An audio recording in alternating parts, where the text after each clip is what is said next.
I'm Evita. And I'm Gigi. And I'm Marley, and we're from the Santa Barbara Middle School Team Crest, and today we're here with Sophia Phillips. Hi, Sophia. We know you grew up in Santa Barbara, and your dad is Glenn Phillips. How has having a musician dad impacted your life? How has it changed how you view certain kinds of music? That's a good question. Wow. Well, the fact that he's a musician meant that he was gone a lot. He was touring, still is touring a lot. So my sisters and I were pretty independent because he was gone a lot of the time. But we also got to go on tour with him when we were little. Sometimes we got to meet a lot of really amazing people. There were always musicians, friends of his coming in and out of the house playing music. We would get to go to shows, so we kind of got this window into the world of, do you want me to hold this? Into the world of the music business that was really unique, and got to travel and meet pretty incredible people. I think that for my appreciation of different music styles, is that the question? My dad he's a really brilliant songwriter. And so when we were kids, he would put a lot of emphasis on the lyrics of the music that we would listen to. And so I think that his view of music gave me a really strong appreciation for the writing of music. And he also, he plays like rock and folk music, but I guess genres are weird. He doesn't really even know how to classify what he does, but singer-songwritery. But he has a super, super broad appreciation and respect for musicians and for artists. And so he exposed us to a lot of different styles of music our whole upbringing. So I think it helped give me an appreciation for the artistry and the mastery that goes into making all different kinds of music and of art. And you mentioned you got to go on tour with him. Where was the favorite place that you visited? We went, my middle sister and I went for a week with him and his best friend on the East Coast, and we got to see snow falling for the first time, and that was really exciting. And he makes fun of us a lot for it because we were in a parking lot in like the middle of some funky town, and we were in the magical winter wonderland, and we were spinning around in the parking lot in dirty snow, and that was a good memory. Thank you so much. We understand that you worked in a prison teaching life skills and dance classes. Please tell me a little more about that and what it was like. What interested you to work in a prison in the first place? So I worked in a juvenile prison in Albuquerque, New Mexico, and I was working for a dance nonprofit, an arts and dance social justice nonprofit called Keshet Dance and Center for the Arts, and they ran a program, or had a program, that went and taught dance academic concepts and conflict resolution skills in the juvenile prisons. I heard about the program when I was in college. I met the founder of the organization and was really inspired by the work she was doing, and so I moved to Albuquerque to intern in the program initially, just to see what it was about, and ended up staying and then taking over as the director of the program. So as the director, I went inside of the prison 5 days a week and taught as part of the high school. So they have a high school inside of the prison. And our class was an elective class. So they got high school credit for the class, and I taught dance 5 days a week inside. Please give us a hint of what you see for yourself in the future, and if being with kids plays a part in it.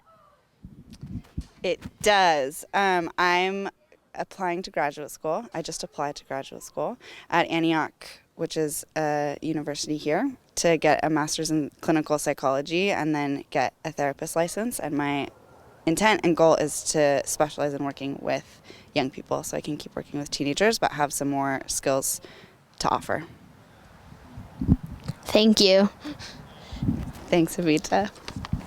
We know you're an alumni of middle school. What did you like most about SBMS when you were a student here, and what brought you back? My favorite part as a student, I think, was the relationships that I had. The relationships with my teachers, with the other students, the adventures that we got to go on. I started off actually really dreading the trips when I first came. I was I was a really nervous kid and really homesick, and so I begged my mom to let me go to the junior high because I thought it would be more fun, and she refused. And I'm very glad that she did, and I ended up really loving the trips too, actually. By like 8th and 9th grade, I felt really comfortable. I felt like I had support. I felt much more confident in myself to be able to do it.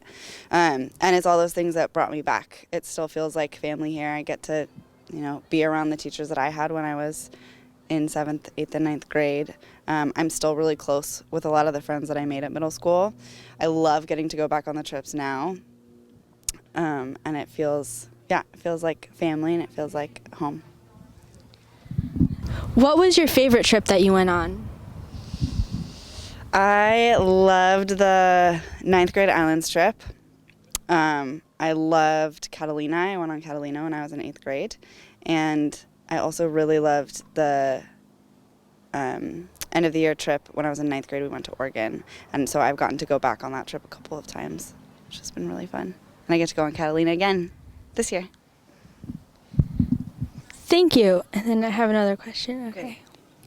One of your current jobs here is to teach life skills to middle schoolers, and that's probably like a pretty hard topic considering they're middle schoolers. What do you do to keep that interesting and fun? I feel like I should ask you this question. Can I return the question to the 7th graders who are in my class? I'm learning as we go. I'm new to teaching this. It's stuff, it's content that I worked with in my job when I was working in the prison.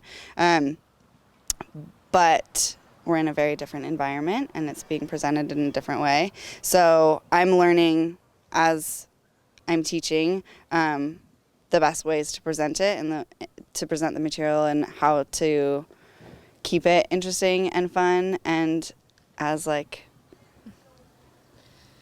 not as how do you say that? How do you the least uncomfortable? Yeah, the most comfortable. There we go. Edit. The most comfortable that it can be, and the most engaging that it can be. Thank you. We heard that you were planning on hiking the Pacific Crest Trail. How are you feeling about doing this, and what do you want to take home at the end of your journey? I'm feeling really excited about doing it, a little overwhelmed. I'm leaving in May, so that means I have 3 months to plan, and I don't love to plan.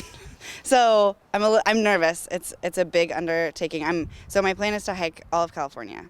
So that's not the whole Pacific Crest Trail. It's 2/3 of it. So it'll be 1,700 miles from the border of Mexico and California to the Oregon border. I'm really excited. I feel I haven't backpacked since I was in middle school. So I'm using Catalina as my training, and I'm really excited about that. But I'm excited to learn a lot. I'm excited to challenge myself, and I don't know what I want to come back with. Stories, experience, hopefully it feels kind of similar to the middle school trips in that way, where it's a big challenge, and I'm not quite sure what I'll learn from it, but I know that I'll come back knowing myself better and having some more confidence and really good stories. Tell us about a specific thing that inspired you to go on such a large and daring adventure. My best friend asked me if I wanted to do it, and I said yes. It feels like a good time in my life to do it. And I have a really good friend who wants to do it together, and I think it'll be a special experience, and I'll come back with a lot. Thank you.